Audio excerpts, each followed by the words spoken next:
રાજકોટમાં ટીઆરપી અગ્નિકાંડ થયો ત્યારબાદ હવે તંત્રની પણ આંખો ખુલી છે, કારણ કે જે રીતે રાજકોટને છોડતા રાજ્યભરમાં હોટેલ હોય, રેસ્ટોરન્ટ હોય કે ગેમિંગ ઝોન હોય, બધી જ જગ્યાના કાયદેસર ચેકિંગ થઈ રહ્યા છે અને જેટલી પણ જગ્યાઓ ગેરકાયદેસર ફાયર એનઓસી કે ફાયર સેફટી વગર ચાલતી હોય તેને હવે સીલ કરવામાં આવી રહ્યા છે।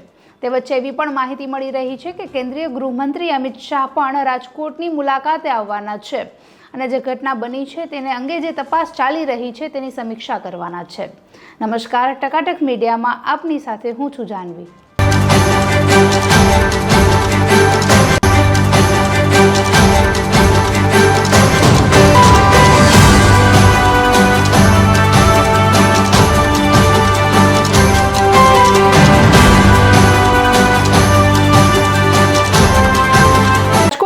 અગ્નિકાંડ જે બન્યો તે અગ્નિકાંડે ફક્ત રાજકોટ જ નહીં પરંતુ સમગ્ર ગુજરાતભરમાં લોકોની અને તંત્રની આંખો ખોલી દીધી છે, કારણ કે એક લાપરવાહીથી કેટલા લોકોનો જીવ જઈ શકે તે ઘટનાનું જીવતું જાગતું તાજેતરનું ઉદાહરણ બન્યું છે, જેને લઈને સમગ્ર ગુજરાતમાં તપાસનો ધમધમાટ હાલ ચાલી રહ્યો છે અને ઘણા શહેરોમાં હોટેલ, રેસ્ટોરન્ટ અને ગેમિંગ ઝોન સિવાયની જે અન્ય ગેરકાયદેસર બાંધકામવાળી જગ્યા હોય, પરમિશન વગરની જે જગ્યાઓ ચાલતી હોય તેને તાળા પણ મારવામાં આવી રહ્યા છે।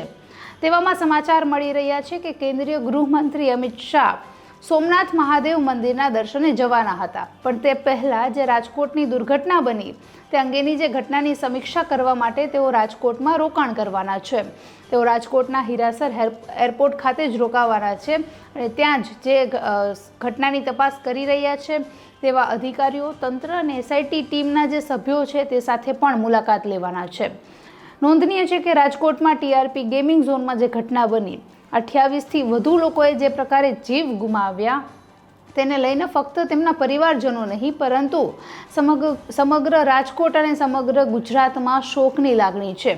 લોકો એક જ અપેક્ષા કરી રહ્યા છે કે જેટલા પણ ગુનેગારો છે તેને કાયદેસર રીતે એમના વિરુદ્ધ કાર્યવાહી થાય અને એ લોકોને સજા આપવામાં આવે, ત્યારે કદાચ આ જે મૃતકો છે તેમની આત્માને શાંતિ મળશે, કારણ કે કોઈ પણ પ્રકારનો ગુનો ના હોય, ફક્ત એક મનોરંજન માટે ગયેલા વ્યક્તિ ઘરે પાછા ન ફરે તો એમના પરિવારજનો પર શું આપવીતી થઈ શકે તે કદાચ સરકારી અધિકારીઓ નહીં સમજી શકે। પણ ઠીક છે, હવે જે રાજકોટ મ્યુનિસિપલ કોર્પોરેશને જે પ્રકારનો નિર્ણય લીધો છે, તંત્રની કામગીરી જે પ્રકારે થઈ રહી છે તે ખૂબ જ સરાહનીય છે। એસઆઈટીની રચના કરી અને એસઆઈટીના સભ્યો પણ દિવસ રાત હાલ તો કામગીરી કરી રહ્યા છે।